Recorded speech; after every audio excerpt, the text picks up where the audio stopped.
I would just like to add a few words before I quit on this subject of self-defense.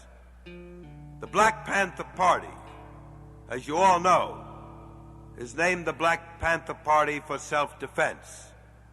One of the cardinal principles, which I have learned to regard as one of the most important, because it is most important to secure your community.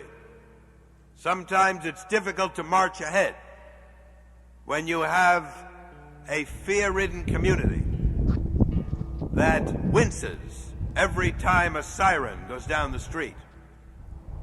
Sometimes it's difficult to operate as human beings when every knock on the door might bring the pig inside.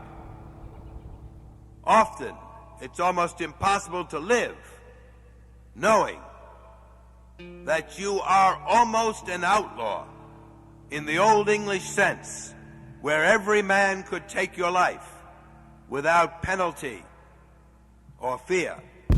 It's difficult to live that way. And yet, as most of you know much better than I, that is the way life in the ghetto runs in this day and age in America, 1969. If you have the power to defend yourselves by weapons that are legal, then you have the power to start to rid the ghetto of the overriding fear of invasion that paralyzes so much action. You have the power to put an end to one of the chief drawbacks of all black communities, the control of the black community. So I say to you, and I'm speaking both as a lawyer and as a human being, that what I'm advocating here is perfectly legal. It's perfectly in the American tradition.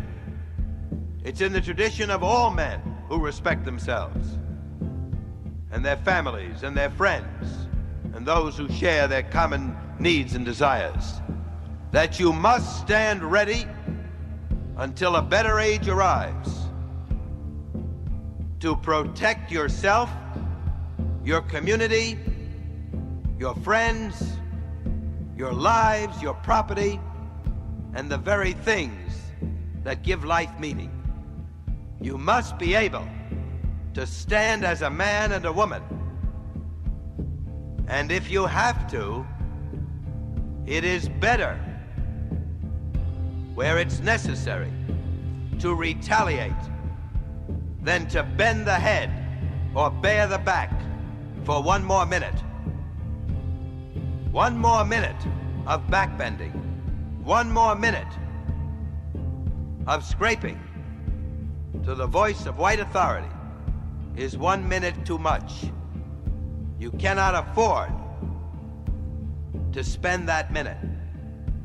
You must stand ready to defend yourselves.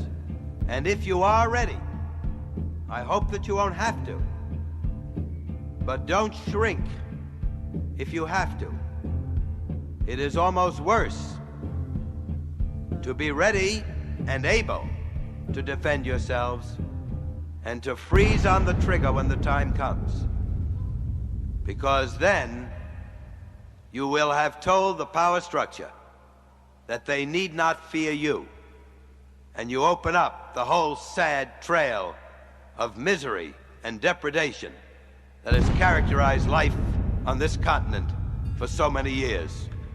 Power to the people. I don't know which one belongs to the CIA. I'm trying to figure it out.